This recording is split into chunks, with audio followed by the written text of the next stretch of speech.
What is up, my friends, and welcome to the UFL Week in Review, one of the longest-running UFL podcasts in human history. This is show number 41, coming to you during the 2025 UFL training camp season. It is underway.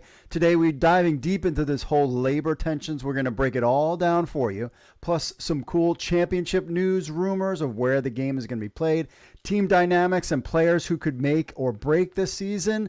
Buckle up. This is going to be one explosive episode. We love the moments, the memories, the magic, the game. So let's get more. More action. More celebration. More unforgettable. More football. More of what you love. All right, let's start from the beginning with all of this drama, labor dispute thing in the UFL. So it all started basically a couple days before training camp was supposed to begin. So Ben Fisher of Sports Business Journal said the UFL quarterbacks did not report to training camp that Sunday, which was before March 3rd, so end of February. They were scheduled to do a quarterbacks only practice Monday through Wednesday, with the rest of the league's players reporting on March 3rd. At issue, labor contract for the 2025 UFL season. A letter was signed by all 24 players and was sent to Russ Brandon and Executive Vice President of Football Operations Daryl Moose Johnson.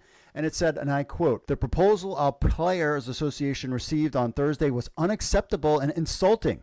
We all of the quarterbacks in the UFL have collectively decided not to attend the UFL quarterback training camp this weekend in Arlington, Texas, in proposal of that proposal." And the message that it was sent to us players. So that is where the story ended right there. That is kind of the beginning of everything. And then James Larson has all of the players who signed it.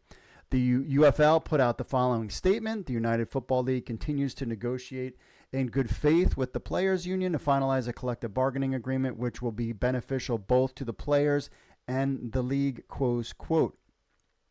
We have a whole breakdown of what the players' compensation was in 2024.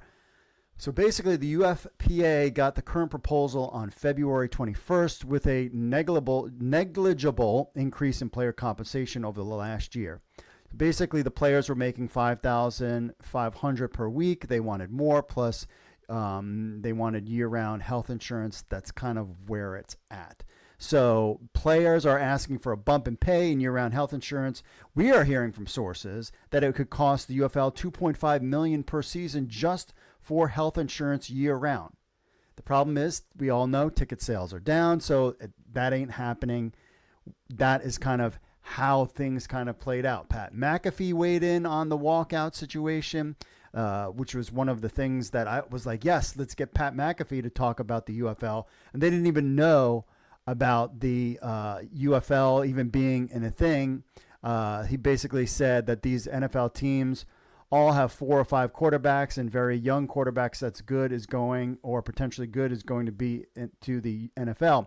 So they can't join the NFL. It's like what level of competition you have. OGs, remember A.J. McCarron? Yeah, playing there. There's some guys that have become spring football legends, talking about Jordan Tama. So quarterback play in spring football has always been a challenge. Spring football has its fair share of hype backup NFL players that play, and then they come down and they're a bust. So not everyone that is good is in the NFL. Let's make that crystal clear. It's better for quarterbacks in spots 4 and 5 on the NFL to play in the UFL rather than sit on the bench. Clearly, the pay is the problem. P.J. Walker, Ben DiNucci, Adrian Martinez, and even the aforementioned A.J. McCarron all had successful runs from the UFL, XFL, and playing in the NFL. So they basically go on to talk about it. I kind of broke down the things that they had said, and basically like how it wasn't quite correct. But one of the show highlights marketing challenges facing the UFL. AJ Hawk said the following. He said, "To be fair, though, I mean, maybe I'm going to live under a rock. I wasn't sure the league was happening until I heard these guys were holding out. Didn't really know. Didn't even know year 2 was around the corner either." And this is the problem. AJ Hawk is on ESPN, and ESPN people didn't know that the league was even happening. And that's the problem. We've talked about that in the past. I proposed that Daryl Johnson appear on Pat McAfee to talk about it. None of that stuff happens. So the UFL has been getting a lot of run based on this walkout, the strike thing. That has been basically the only news being reported about the UFL in the offseason, which isn't what you really want, but they're talking about it. We move on. So that happened. Then on March 5th, Front Office Sports reporting that the start of the UFL season could be in jeopardy. Now remember, Front Office Sports is owned by Redbird IM, which is the parent company of Redbird Capital, which owns half of the United Football League. So sources for this article are people clearly on the inside. So this is what made the report more viable and more interesting, because they have people on the inside that clearly their ownership owns the league. They said the start of the UFL season, second season, could be in jeopardy if labor talks don't improve. A source familiar with negotiations told Front Office Sports. We go through the whole thing about the quarterbacks, how they said it was insulting. The walkout did move the needle a little bit. So the quarterback's actions led the UFL to make a new proposal, which was enough of an improvement in health care and player salaries to get players to training camp, according to a source familiar with the negotiations. The players want to see the league further improve its offer, which is why a new collective bargaining agreement remains unsigned as of Tuesday morning, which is almost a week ago. The report goes on to say the relationship between the UFL and United Football Players Association as shaky. They said players are prepared to take more labor actions during training camp if the UFL remains dug in its current offer. That's kind of where it stands now. I break down kind of Front Office Sports and their articles that they had published. Clearly, they're an arm of the UFL marketing machine per se. Clearly, because of the articles that I even pointed out, the UFL is primed for success if it can resist its impulse for hyper-growth. That came from Front Office Sports, which then other people read. And then the Army story was basically closed out, saying it was resolved. That was also from Front Office Sports article that got there. Now on, as we move further down, March 6th, Mike Mitchell has an article talking about the UFL players have introduced another hurdle in the league's climb to viability. And he kind of breaks down everything that's going on. But the main thing that he kind of talked about, he had gotten some quotes here. He says, things seem to be getting worse from an optical standpoint after the initial reports of the player strikes. Players confirmed to ESPN that labor negotiations took a turn this week. The bottom line, let's see where he had that one piece, basically saying that this could hurt the league. He had somebody, this is it. As a top UFL executive conveyed to him, he said, we might concede and do what it takes to get on the field in 2025, but it may come at the expense of a 2026 or 2027 season. That is something to keep in mind here. It's like, yes, you want all these things, but we want to expand in 2026 and 2027, but it was not in the budget, and that might be a problem too. It's not like season ticket sales are going great, which is a revenue source, and they know they're going to lose money. They do have money. It's very difficult thing, but that is a very key piece of the puzzle, that this could come at the expense. Like they're going to get on the field this year, give the players what they want. But as soon as the season's done, if it's like not where their numbers are or wherever they thought they could go to year two, they could shut it down. Then the next story continues. So then there's media day that came up. And this is where the players get their pictures taken. They do videos and all this stuff that are used for bumpers and highlight things and all stuff throughout the season. There was a rumbling that the players might not report to the media day. And then there was a threat that basically they would get cut if they didn't show. But it was kind of an understanding. And so ESPN, which is of course part owned by the UFL, had an update to the story. So the ESPN put out this story that the players were threatened to get cut if they didn't appear on media days. So Kevin Seifert reported that 3 players told him that the United Football League would release any player that did not appear on media day.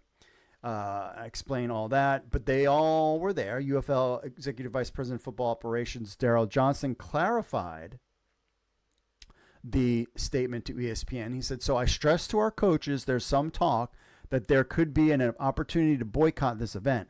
And just please let the guys know how important this is, not only to us as a league, but to them as individual players. And the league will look at this as conduct detrimental to the league, which could raise to the level of termination. We're not going to get cut.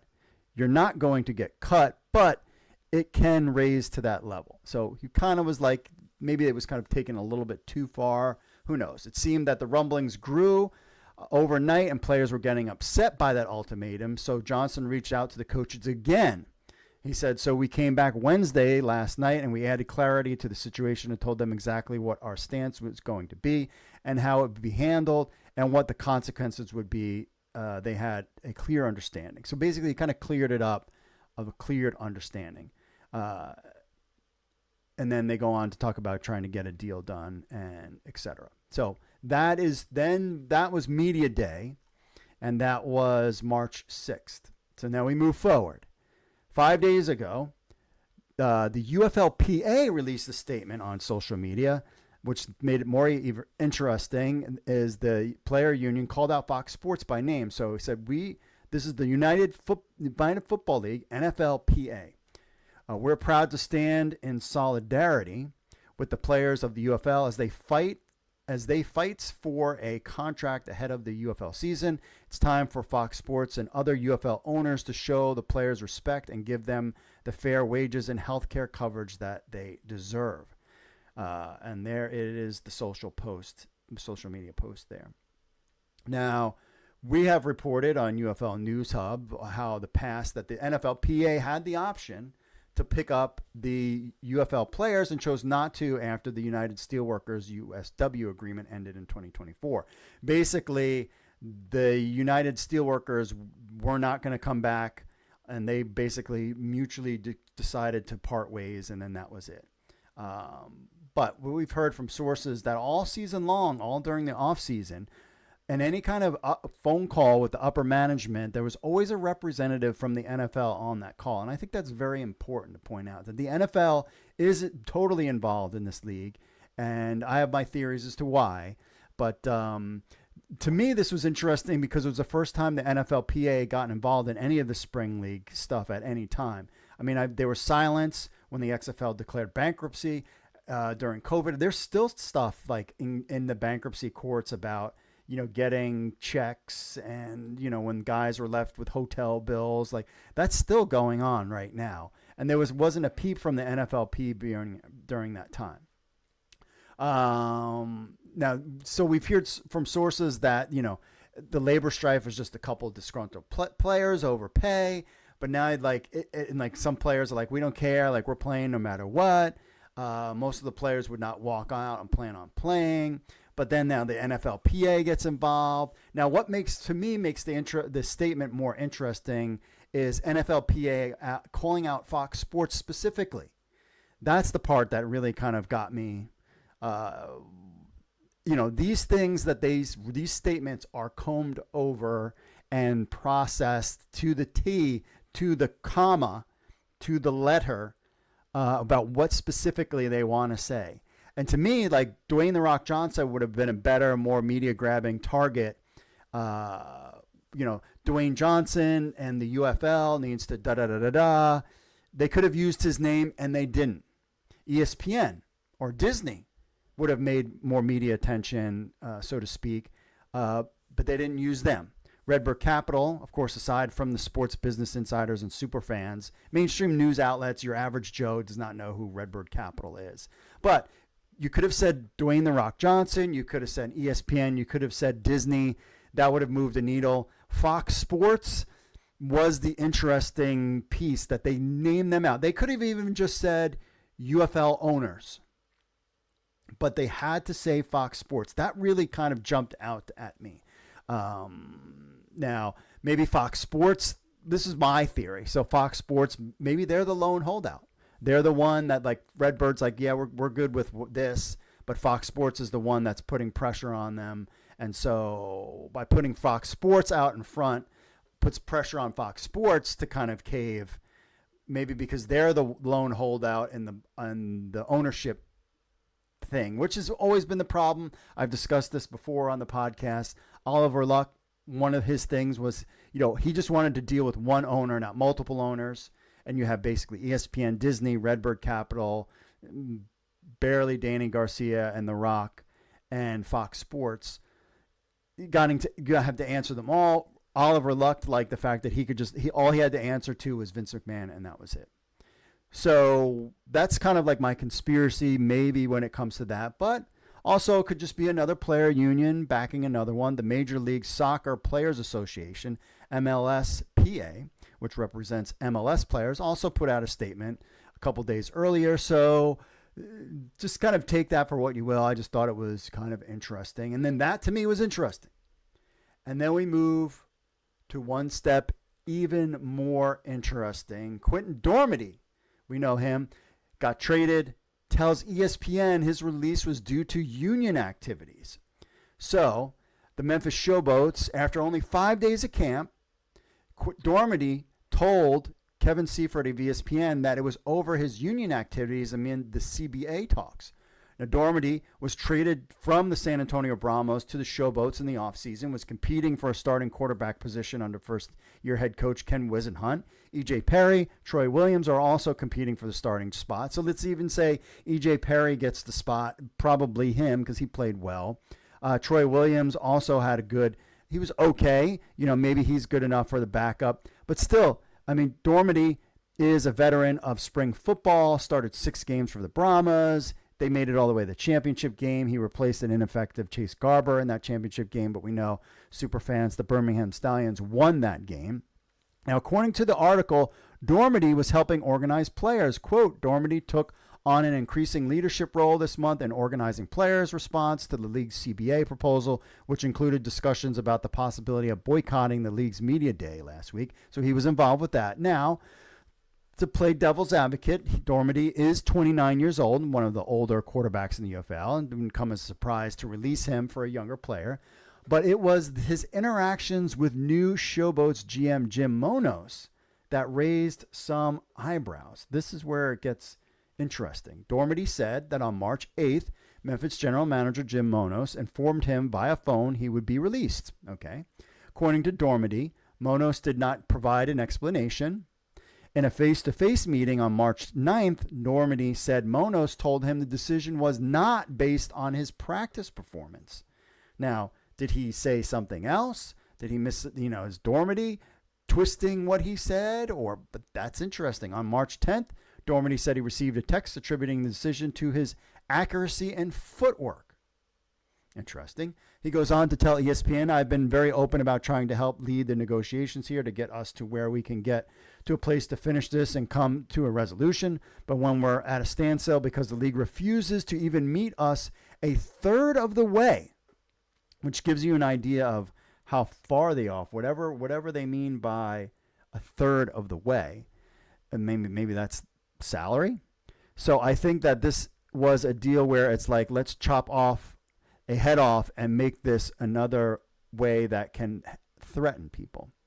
UFL spokesman released a statement. Our teams are engaged in various camp transactions during training camp, including free agency signings, moving players to injured reserve, waivers, and terminations. In fact, through 8 days of camp, 24 players have been released. Any player transaction is purely a result of football decision at the team level and nothing to do with collective bargaining negotiations.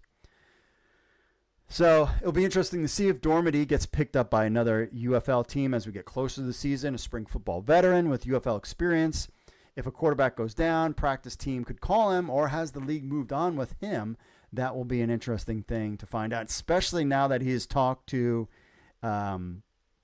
somebody from ESPN, who also ESPN owns part of the UFL. So all these people that are reporting, getting these inside scoops, actually are part owner of the league, which just makes this whole thing kind of weird. So that is where we stand on March 12th, 2025, when it comes to this labor thing. I just keep telling people, I hear both sides. I hear players are not going to report. I hear players are going to report. if they don't, I mean, this whole thing could just sink the league, and that's kind of the problem. I get what the players that they have to train year round. It's only for 6 months.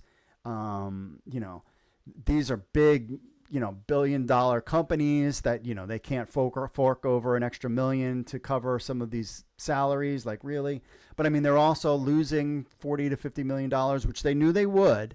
So it's really a tough situation, and this is the first time between the USFL. I mean, there was some kind of labor stuff, and then the XFL. There wasn't really. I mean, there was. Remember they were going to do things, and then all of a sudden they changed it when the USFL, the XFL was going to do something, and then they were going to have this certain pay raise, and then the AAF went under, and then they changed their tune. Players have kind of taken it, but it's interesting that this time the players aren't going to take it. I wonder if they have more leadership when it comes to UFPA versus the steelworkers, or is UFPA on over their head? We've had leadership from the UFLPA on our podcast talking about what's going on there. So we're just gonna have to kind of see how this plays out. Let us know what you think in the comments. Make sure you like and subscribe to the channel.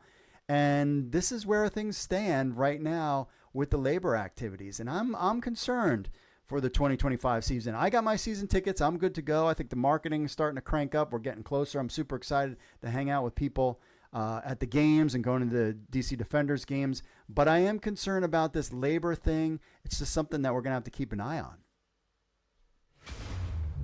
Hey, football fans! Just because the NFL season has wrapped doesn't mean the thrill of fantasy football has to end. Introducing NewsHubFantasy.com, your year-round fantasy football haven. Dive into the action with the United Football League and Canadian Football League. Whether it's the UFL's dynamic plays or the CFL's strategic battles, we've got you covered with fantasy leagues and weekly pick'em games that keep the competition fierce and the stakes high, all season long. Best of all, it's absolutely free. Join existing leagues to challenge the community, or create private leagues to compete with friends. With NewsHubFantasy.com, the game never stops. Strategy, camaraderie, and the chase for fantasy football glory continues beyond the NFL, bringing you closer to the sport you love every day. Don't sit on the sidelines. Visit NewsHubFantasy.com today, sign up for free, and keep your fantasy football season going. Because here, the game never ends. NewsHubFantasy.com, where football fantasy lives all year round. We've got some interesting news, rumors, and this one I've been sitting on for a while, a very long time. In UFL, News Hub can confirm what James Larson from PF Newsroom reported, that the UFL Championship game for the 2025 season will set to take place in St. Louis, Saturday, June 14th. And why do I know this? Because I already booked my hotel like a long time ago. So I just want to point that out, that but I wasn't going to say anything, but he kind of broke the news there. Back in October, we told you that originally they wanted to have the big game in Audi Field, and the idea was nixed because of the FIFA World Cup taking place. Next in line at the time was Protective Stadium, home of the UFL Championship Birmingham Stallions, but league officials are not happy with that stadium and with a fan base that has won multiple championships, yet they can't fill the stadium. That was not looking like a good option either. One other idea was floated, was to have the championship game at a location at one of its new expansion teams. That location was Lumen Field in Seattle, home of the reportedly returning Seattle Sea Dragons, something we have been reporting for a while. The problem with Lumen Field is they also have FIFA World Cup games going on at the same time as the championship game. So that didn't leave it. So it was like, leaves us the next best option, the Dome at America Center, per Mike Mitchell. Last year's UFL Championship game without the Battlehawks drew 27,396. The UFL would get nowhere near that number at Protective Stadium in Birmingham, so that makes sense. Currently, Las Vegas Oz has the Battlehawks as the second best team in the UFL with 6 home games this season due to scheduling issues in San Antonio. St. Louis could add 2 more, making it a total of 8. The team would host a home playoff game and also the championship game. So with all this labor strife, now we don't know if they're going to be a good team. They moved on from A.J. McCarron and lost offensive coordinator Bruce Gradkowski. as now he's an assistant with the Detroit Lions. So this could be the thing that's with this labor thing could save the UFL in the end. If the St. Louis Battlehawks wind up having 8 home games, and there's all sorts of like extra bonuses if they can fill the stadium and all this kind of things that that could be enough money that could propel them to the next season. But if the St. Louis Battlehawk is bad and fans don't show up at the stadium, then, you know, it could be trouble for the UFL. But supposedly the same sources that, confirmed with James Larson that the 2025 UFL Championship game will be played in St. Louis. I can't wait to do that because we couldn't do that last year because of my wife's whole cancer diagnosis. So we are planning to be there in 2025. Greg Parks has the most irreplaceable players on each UFL team. Let us know what you think in the comments. Make sure you like and subscribe. He says injuries in pro football are a fact of life. Often the healthiest teams that are able to make it to the playoffs and beyond. He put together a list of players he believed the most irreplaceable for each team. Let's go right into it. Number 1, Luis Perez. Clearly, he led the league in passing. He's been the guy. They do have he's the reigning NFL passing leader, and his backup Holton Allers is largely untested pro. Perez knows the offense. Losing him would be a huge thing for the Renegades, clearly. And one of the big names, the King of Spring, is there, and we'd love to see him throw out again. Stallions, center, he has Cole Schneider with a new starting quarterback, even though it might be somebody that had already been there, but basically it's somebody that didn't play there last year. The importance of center increases. That can help a QB make line calls, set protections. He's in his 3rd season as a starter and at the pivot in Birmingham in the last 2 seasons. He has just missed 1 regular season game, so no other player on the team has gotten meaningful reps. Birmingham's history is that they have a strong offensive line. It starts with Schneider, charismatic Schneider. DC Defenders, America's team. Abram Smith, what can you say? Made the championship game with him, 500 without him. The problem is the DC Defenders have increased their talent. And Smith may not be dominated in 2024 the way he did in 2023, but it's clear DC's offense was hamstrung with his absence. They did add some players, so we'll see how they play. But the problem is he's coming off that injury, and so it might take him a long time. This might just be a regular season before he gets back into top-notch shape. Houston Roughnecks safety Markel Roby chose an irreplaceable roughneck. Was tough because the roster churn on the team experience in the offseason. They got rid of a lot of players, and they don't know the depth chart, but in the backfield doesn't return many bodies from 2020. Roby will be key.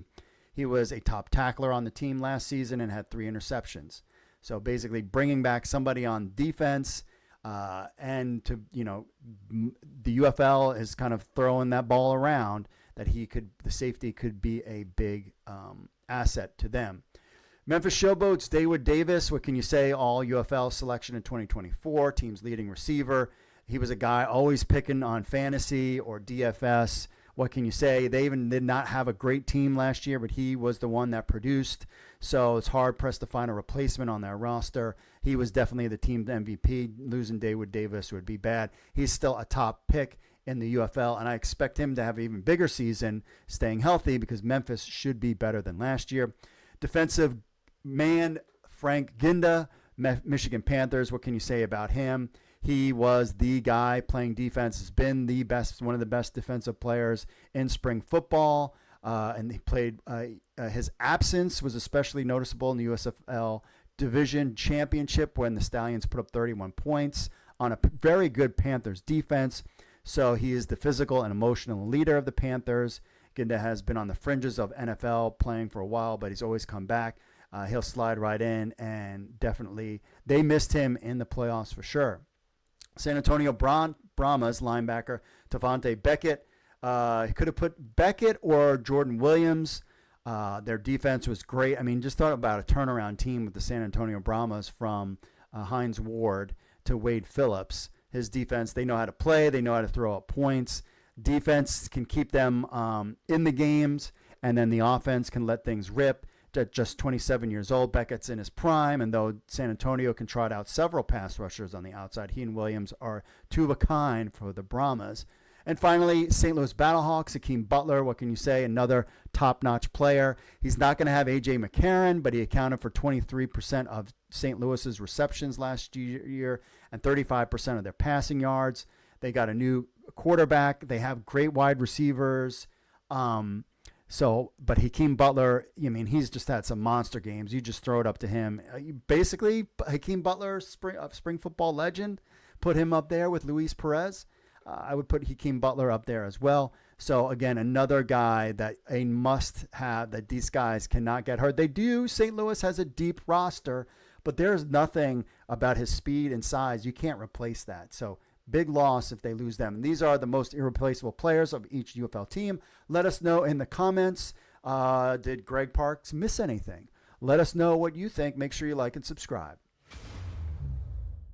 Mike Mitchell has his list of 3 potential breakout stars in the 2025 UFL season. Now is the time, as we get closer, is to kind of pick out guys that we think, as we get to the season, guys to keep an eye on for your DFS or fantasy if you're playing News Hub Fantasy there. So he says Luis Perez has been spring football fixture for the last several years, and a few, like quarterback Alex Magoo and wide receiver Greg Ward, are returning to the space after excursions into the NFL. Then there are players who debuted in the UFL last season who have moved on to the National Football League, and there's over a dozen UFL 2024 players currently on NFL rosters. Among them, of course, Jake Bates, Michigan defensive lineman Jalen Redmond, shining brightly in the Arlington Renegades before netting a substantial role at the Vikings.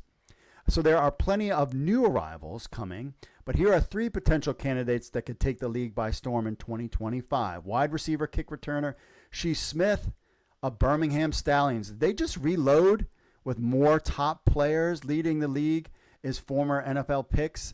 The reigning 3-peat champion have 22 former NFL draft selections on their roster, but they did lose their GM. Let's point that out. Zach Potter is out, so we will see how this kind of plays out. Birmingham has several of its pass catchers the last few years net NFL opportunities, so it's not surprising to see a new wide receiver with that pedigree join the Stallions in the hope that they can relaunch their careers. Former South Carolina Gamecocks standout Shee Smith is one of the latest arrivals.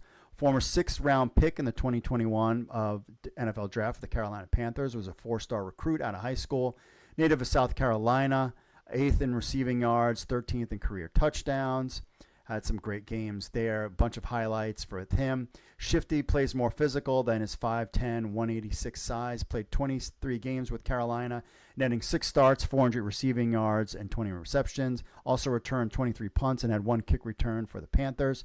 So his experience, he could be another Cavante Turpin type player. So I have to kind of find out. And with Matt, and we'll see with Birmingham Stallions, Matt Corral, a former Panthers teammate. Jalen Camp, wide receiver, Birmingham Stallions. Again, 2 Stallions guy, listed at 6'2", 220. Ran the 4.43 40-yard dash. After a modest college career at Georgia Tech, we registered 48 receptions and 808 yards and 5 touchdowns. It was his absurd workout numbers that saw Camp's stock rise in pre-draft. May not be more athletic. He might be the most athletically gifted guy among any wide receivers. Has entered the pro ranks in 4 decades. He was selected in the 6th round of the 2021 NFL draft, drafted by the Jaguars, been with 5 different NFL teams. So he is another guy to keep an eye on as well. And Lynn Bolden, DC Defenders utility offensive player, another guy to keep an eye on. Could be a perfect spot. It would be with Reggie Barlow's Defenders and Fred Cash's versatile college-style offense. The former jack-of-all-trades, QB, running back, wide receiver, kick returner from Kentucky, was drafted by the Raiders. 3rd round in the 2020 NFL draft as a utility player. Fortunately, didn't last long as he was almost immediately traded away to Miami.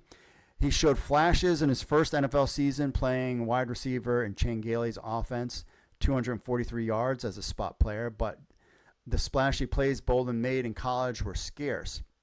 Season-ending torn hamstring injury wiped out his 2nd season in the NFL a year later. Miami waived him in the final cuts. He went to the Patriots.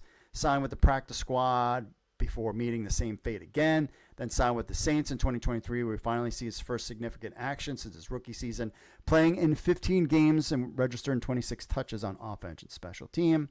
Brief stint cameo wasn't enough to get Bolden Jr. another NFL job in 2024, so here he comes to the UFL. The defenders have him listed at running back, but would slot him behind rushing leader Abram Smith. But there's no doubt the former first-team All-SEC playmaker may be utilized in multiple roles, so that's somebody to keep an eye on. For your team, America's team, the DC Defenders, let us know what you think in the comments when it comes to this player, or if you could think of any other players that are potential breakout stars in the 2025 UFL season. Want every United Football League score and stat at your fingertips? Download the UFL News Hub app, now available on the App Store and Google Play.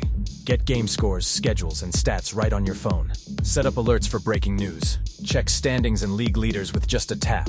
The UFL News Hub keeps you connected with game scores, team schedules, start times, player stats, and rankings. Don't miss out on UFL action. Download the UFL News Hub app today on the App Store or Google Play Store.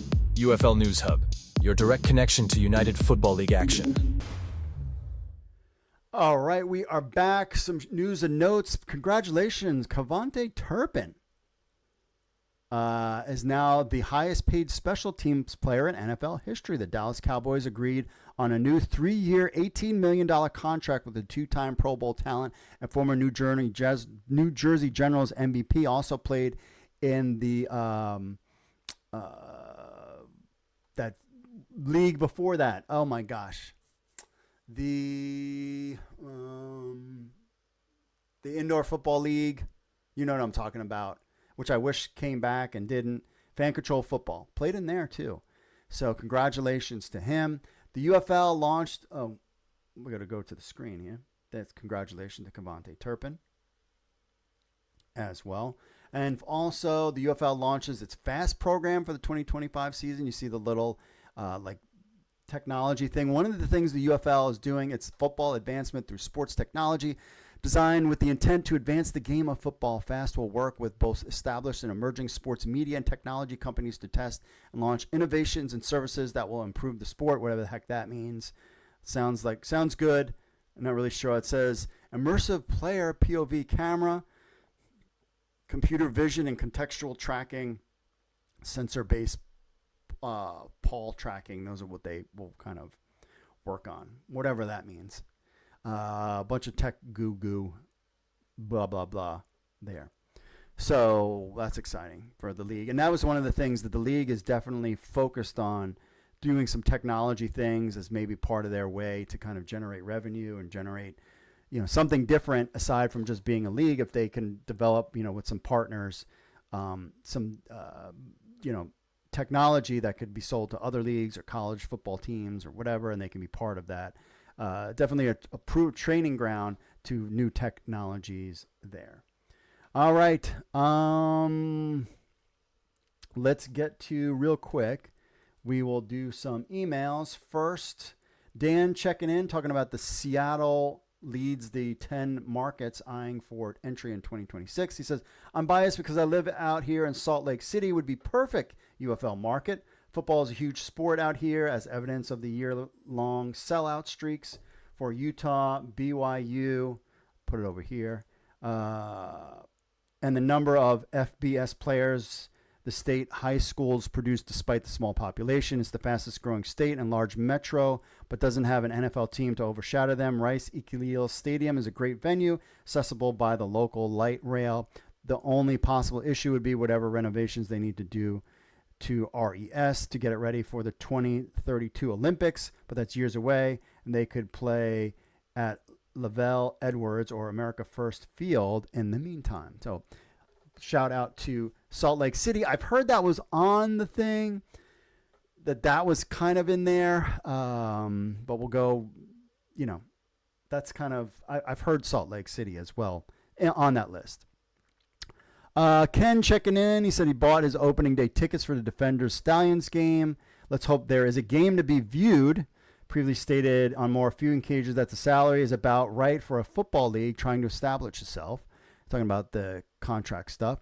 That stated, I do feel the league should do some things to help encourage players by showing that they understand that the player is accepting a salary the league hopes will be better in the future and that they wish they were in a place to pay more. I feel the league should reward loyalty and provide its own loyalty and pay players $1,000 a year for each season they have played in the legacy UFL. That's true. Like, give them more. So let's say the league pays out $57 annually for active players. Jonathan Adam would receive $60 as he's a 3-year experienced player, and so on and so forth. So that was kind of one thing. He's got a long thing there, but just rewarding the guys that have been in there for a little while. I kind of agree with that. Let's see. Fourth and long says, to quote Jay Sternberg, I don't know how that's a flex. Birmingham QBs aren't holding out. That's all I said. Also, I never said I'm supporting other players emotionally invested.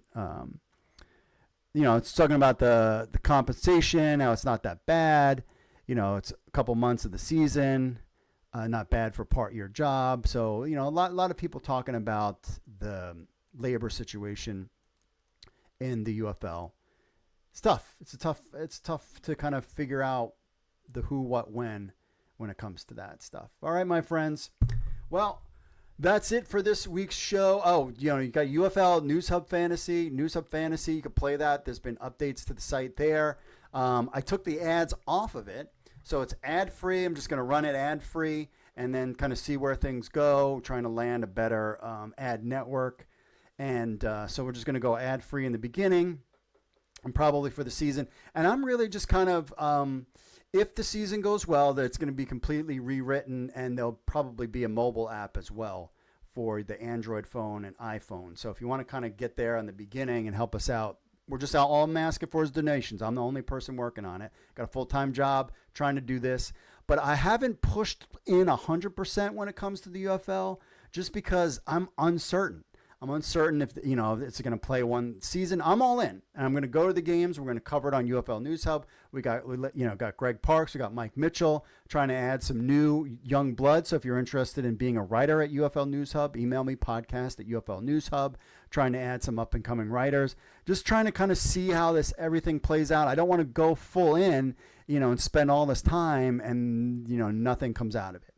But so I'm kind of cautiously optimistic. But going into the season, we're better off than we were last season as far as our sites go. We have the News Hub Fantasy UFL News Hub iPhone app and Android app for the first time. So we're excited there. We'll have updates on, donating plasma and stuff. My wife is doing great. She's feeling better. She's basically, we've said that she's going to the game. So we will see you on March 30th. The DC Defender Stallions game, so we'll both be there. So exciting there. It's exciting stuff behind the scenes at UFL News Hub. Appreciate you guys checking in. We're going to start going weekly. I'm trying to, I got so much time that I'm trying to get stuff done. So, but we're excited, and we're getting closer to the UFL season.